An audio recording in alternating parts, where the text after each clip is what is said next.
ರಾಜ್ಯದಲ್ಲಿ ಕಾನೂನು ಸುವ್ಯವಸ್ಥೆಗಳ ಬಗ್ಗೆ ಅನೇಕ ಸವಾಲುಗಳು ಕೇಳಿ ಬರ್ತಾ ಇದೆ. ಇಂಥ ಸಂದರ್ಭದಲ್ಲಿ ಉಡುಪಿಯಲ್ಲಿ ಪೊಲೀಸ್ ಇಲಾಖೆಗೆ ಒಂದು ರೀತಿಯಲ್ಲಿ ಮುಖಭಂಗ ಆಗುವ ರೀತಿಯ ಒಂದು ಘಟನೆ ನಡೆದಿದೆ ಅಂತಲೇ ಹೇಳಬೇಕು. ಉಡುಪಿಯ DAR ಕ್ವಾರ್ಟರ್ಸ್ನಲ್ಲಿ ಪೊಲೀಸ್ ಕ್ವಾರ್ಟರ್ಸ್ನಲ್ಲೇ ಕಳ್ಳತನದ ವಿಫಲ ಯತ್ನ ನಡೆದಿರುವಂಥದ್ದು. 2 ಕ್ವಾರ್ಟರ್ಸ್ನಲ್ಲಿ ಒಳನುಗ್ಗಿದಂತಹ ಕಳ್ಳರು, ಮುಖ್ಯವಾಗಿ ನಾವಿಲ್ಲಿ ನೋಡ್ಬೋದು DARನ ಈ ಒಂದು ಬ್ಲಾಕ್ಗೆ ಸಂಬಂಧಪಟ್ಟ ಹಾಗೆ ರಾತ್ರಿ ವಾಸ್ತವ್ಯ ಇರಲಿಲ್ಲ.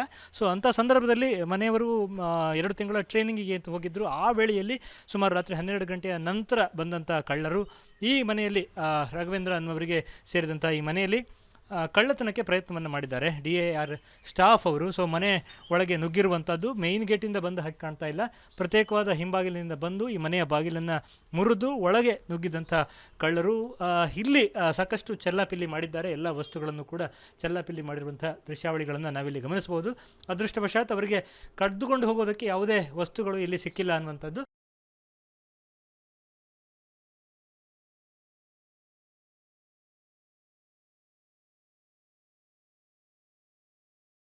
ಪೊಲೀಸ್ ಇಲಾಖೆಗೆ ಸಂಬಂಧಪಟ್ಟ ಪದಕಗಳು ಇನ್ನೊಂದು ಮತ್ತೊಂದನ್ನು ಗೌರವಾನ್ವಿತವಾಗಿ ಹಾಗೆಯೇ ಬಿಟ್ಟು ಇಲ್ಲಿ ಬಂದು ಒಳಗೆ ಈ ಟ್ರಂಕನ್ನು ಹೊಡೆದಿದ್ದಾರೆ ಮತ್ತು ಈ ಕವಾಟನ್ನು ಒಡೆದು ಇಲ್ಲಿ ಕಳ್ಳತನದ ಒಂದು ಯತ್ನವನ್ನು ಮಾಡಿದ್ದಾರೆ. ಆದರೆ ಮನೆಯವರ ಅದೃಷ್ಟ ಚೆನ್ನಾಗಿತ್ತು, ಅಂಥ ಯಾವುದೇ ಸ್ವತ್ತುಗಳು ಕಳ್ಳನಿಗೆ ಸಿಕ್ಕಿಲ್ಲ ಅನ್ನುವಂಥದ್ದು.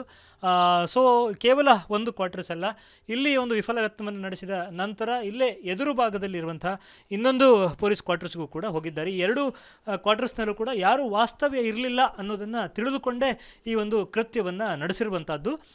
ಸುಮಾರು 2 ತಿಂಗಳಿಂದ ಈ ಕ್ವಾರ್ಟರ್ಸ್ನಲ್ಲಿ ಯಾರೂ ಇದ್ದಿರಲಿಲ್ಲ.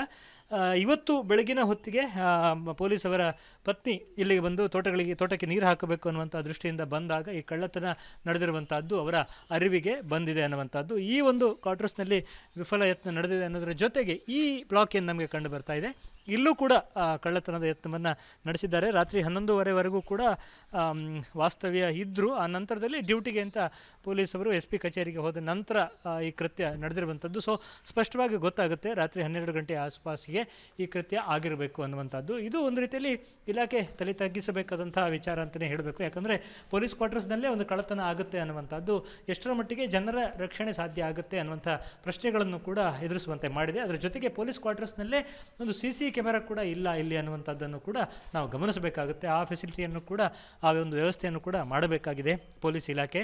ಇತ್ತೀಚೆಗೆ ಇಲ್ಲಿನ PWD ಕ್ವಾರ್ಟರ್ಸ್ನಲ್ಲೂ ಕೂಡ ಒಂದು ಕಳ್ಳತನದ ಯತ್ನ ನಡೆದಿತ್ತು. ಆ ಕಳ್ಳ ಯಾರು ಅನ್ನೋದು ಇನ್ನೂ ಕೂಡ ಪತ್ತೆ ಆಗಿಲ್ಲ ಅನ್ನುವಂಥದ್ದು. ಇದು ವಿಫಲ ಯತ್ನ ನಡೆದಂಥ 2ನೇ ಮನೆ ಇದು. ಸೊ 2 ಮನೆಗಳಲ್ಲೂ ಕೂಡ ಪ್ರಯತ್ನ ನಡೆದಿತ್ತು ಅನ್ನುವಂಥದ್ದು, ಆದರೆ ಏನೂ ಸಿಕ್ಕಿಲ್ಲ ಅನ್ನುವಂಥದ್ದು ಗಮನ ಸೆಳೆಯುತ್ತೆ. ಮತ್ತು ಅದರ ಜೊತೆಗೆ ಒಂದು ಮಗುವಿನ ಒಂದು ಕಾಲ್ಗೆಜ್ಜೆಯನ್ನು ಹೊರತುಪಡಿಸಿದರೆ ಇಲ್ಲಿ ನಮಗೆ ಅಂಥ ಕದಿಲಿಕ್ಕೆ ಅಂಥ ಸ್ವತ್ತುಗಳು ಏನು ಇಲ್ಲ. ರಾತ್ರಿ 12 ಗಂಟೆವರೆಗೂ 11:30ವರೆಗೂ ಇದ್ದರು ಅನ್ನುವಂಥದ್ದು. ಸೊ ಆ ನಂತರದಲ್ಲಿ ಬಂದು ಆ ಕೃತ್ಯವನ್ನು ನಡೆಸುವುದಕ್ಕೆ ಪ್ರಯತ್ನವನ್ನು ಮಾಡಿಸಿರುವಂಥದ್ದು. ಸೊ ಈ ಮನೆಯಲ್ಲಿ ಅಂಥ ಸ್ವತ್ತುಗಳೇನು ಇಲ್ಲದ ಕಾರಣ ಅವರಿಗೆ ದೋಚಲಿಕ್ಕೆ ಏನೂ ಸಿಕ್ಕಿಲ್ಲ. ಪೊಲೀಸ್ ಇಲಾಖೆ ಯೂನಿಫಾರ್ಮ್ ಇರ್ಬೋದು ಅಥವಾ ಅವರ ಮೆಡಲ್ಗಳಿರ್ಬೋದು, ಅದೆಲ್ಲವನ್ನು ಕೂಡ ಹಾಗೆ ಬಿಟ್ಟು ಹೋಗಿದ್ದಾರೆ. ಆದರೆ ವಸ್ತುಗಳನ್ನೆಲ್ಲ ಚೆಲ್ಲಾಪಿಲ್ಲಿ ಮಾಡಿದ್ದಾರೆ ಅನ್ನುವಂಥದ್ದು. ಸೊ ಇತ್ತೀಚೆಗೆ ಇಲ್ಲಿನ PWD ಕ್ವಾರ್ಟರ್ಸ್ನಲ್ಲೂ ಕೂಡ ಇದೇ ರೀತಿಯ ಒಂದು ಯತ್ನ ನಡೆದದ್ದನ್ನು ನಾವು ನೆನಪಿಸ್ಕೊಳ್ಬೋದು.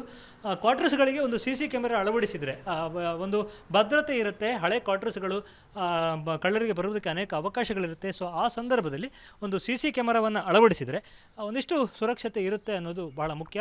1-2 ತಿಂಗಳ ಹಿಂದೆ ನಡೆದಂಥ PWD ಕ್ವಾರ್ಟರ್ಸ್ನಲ್ಲಿ ನಡೆದಂಥ ಕಳ್ಳತನದ ಆರೋಪಿ ಕೂಡ ಇನ್ನೂ ಪತ್ತೆ ಆಗಿಲ್ಲ. ಹೆಚ್ಚಾಗಿ ಬೇರೆ ಬೇರೆ ರಾಜ್ಯಗಳಿಂದ ಅನೇಕ ಮಂದಿ ಇಲ್ಲಿ ಬಂದು ಇರ್ತಾರೆ. ಸೊ ಅಂಥವರೇ ಈ ಕೃತ್ಯವನ್ನು ನಡೆಸಿರ್ಬೋದು. ಯಾಕಂದರೆ ಇದು ಪೊಲೀಸ್ ಕ್ವಾರ್ಟರ್ಸ್ ಅಂತ ಗೊತ್ತಿದ್ದರೆ ಸ್ಥಳೀಯರಂತೂ ಯಾರೂ ಬರುವಂಥ ಸಾಧ್ಯತೆಗಳು ಇರೋದಿಲ್ಲ. ಯಾಕಂದರೆ ಬರೆದಿರ್ತಾರೆ ದೊಡ್ಡ ದೊಡ್ಡ ಫಲಕಗಳಲ್ಲಿ.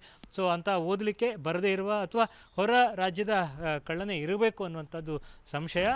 ಸದ್ಯ ಬೆರಳಚ್ಚು ತಜ್ಞರಿರ್ಬೋದು, ಡಾಗ್ ಸ್ಕ್ವಾಡ್ ಎಲ್ಲವೂ ಬಂದು ಪರಿಶೀಲನೆಯನ್ನು ನಡೆಸಿದ್ದಾರೆ. ಆರೋಪಿಗಳನ್ನು ಶೀಘ್ರ ಪತ್ತೆ ಮಾಡಲಿ, ಆ ಮೂಲಕ ಉಡುಪಿಯ ಜನರಲ್ಲೂ ಕೂಡ ಒಂದು ಭರವಸೆ ಮೂಡಲಿ ಅನ್ನುವಂಥದ್ದು ನಮ್ಮ ಒತ್ತಾಸೆ. ಉಡುಪಿಯಿಂದ ಕ್ಯಾಮರಾಮನ್ ಹರೀಶ್ ಜೊತೆಗೆ ಶಶಿಧರ ಮಾಸ್ತಿಬೈಲು, ಏಷ್ಯಾನೆಟ್ ಸುವರ್ಣ ನ್ಯೂಸ್.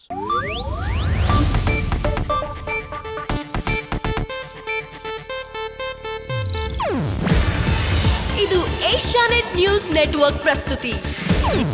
ನೀವು ನೋಡ್ತಿದ್ದೀರಾ ಏಷ್ಯಾನೆಟ್ ಸುವರ್ಣ ನ್ಯೂಸ್.